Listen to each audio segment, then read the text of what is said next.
Madam কি দেখছেন এটা? কি দেখছি জানো, 12 মাসে 13 পার্বণ।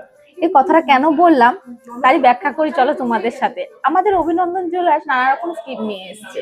তার থেকে সব থেকে পপুলার স্কিম হচ্ছে monthly gold scheme. Monthly gold scheme চলো বলা যায় দর্শকদেরকে, একটু কাস্টমারকে একটু বুঝিয়ে দিই ভালো করে। দেখো, 12 = 13 লেখা আছে এখানে, মানে 12 মাসের কিস্তি হচ্ছে কাস্টমার দিবে, 13 মাসের কিস্তিটা আমরা দেবো। 14 মাসে যেটা জমবে সেটা কিন্তু আমি কাস্টমারের হাতে দিয়ে দেব। তারই ডিটেলস চলো বুঝিয়ে দিই। এখানে দেখো শর্তাবলী দেওয়া আছে। এখানে প্রতি মাসে আমাদের কাস্টমার যে টাকা জমা করবে, মানে ফিক্সড টাকা, কোনো মাসে চেঞ্জ হবে না, কিন্তু যে প্রথম মাসে যে টাকা জমা করবে 12 মাস অবধি সেই টাকাই কিন্তু জমা করতে হবে। 13 মাসে যেটুকু টাকার সোনা হবে সে টাকা হচ্ছে আমরা দেব। যেমন 3,000 টাকা হয়তো সারা বছর ধরে হচ্ছে কাস্টমার জমালো। দেখো, কাস্টমার হয়তো আমাকে প্রতি মাসে 1,000 টাকা দিল, যে ডেটে টাকাটা দিচ্ছে সে মাসে সোনার রেট অনুযায়ী যতটা সোনা হবে এখানে কিন্তু ততটা সোনা জমা হবে।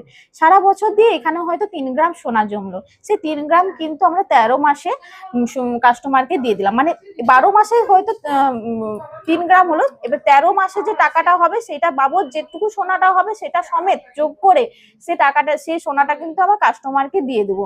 আর হ্যাঁ, সেটার সাথে কাস্টমার কিন্তু টাকা যোগ করেও আমাদের দোকান থেকে কিছু পারচেস করতে পারে। তাহলে কি বুঝতে পেরেছেন? এবারে বলছি, আমাদের সর্বনিম্ন স্টার্টিং হচ্ছে 500 থেকে শুরু, 1,00,000 টাকা অবধি আপনারা কিন্তু জমা করতে পারেন। কেউ যদি 1,00,000 টাকা প্রতি মাসে কিস্তি দেয়, 13তম মাসে কিন্তু 1,00,000 টাকা কিস্তিটা আমরা দেবো। সে কিন্তু যে 500 টাকা দিয়ে শুরু করবে, 13তম মাসের কিস্তিটা কিন্তু 500 টাকাটা আমরা দেবো। তাহলে তো বুঝতেই পেরেছেন স্কিমটা কতটা সুন্দর। আর আমারও কিন্তু এখানে দুটো বই অলরেডি খোলা আছে, আমি ভীষণ উপকার পেয়েছি। কারণ একসঙ্গে মোটা টাকা দেওয়া কিন্তু সবার কাছে কষ্টকর। প্রতি মাসে একটু একটু টাকা জমিয়ে বছরের শেষে যখন একটা কিছু বানাতে পারো ভীষণ আনন্দ লাগে। তাই বলো, আরো যদি ডিটেলসে আপনারা কিছু জানতে চান, আমার যদি কিছু বুঝাতে আপনাদেরকে ভুল হচ্ছে, আপনারা শপে আসুন বা কন্ট্যাক্ট নাম্বার দেওয়া আছে এখানে, দাদাদের সাথে একদম ডাইরেক্ট কন্ট্যাক্ট করে ভালো করে বুঝে নিন। আর এরকম একটা বই আপনাদের কথা ভেবেই কিন্তু আমাদের অভিনন্দন জুয়েলার্স কিন্তু নিয়ে এসছে। নমস্কার, সবাই আসুন।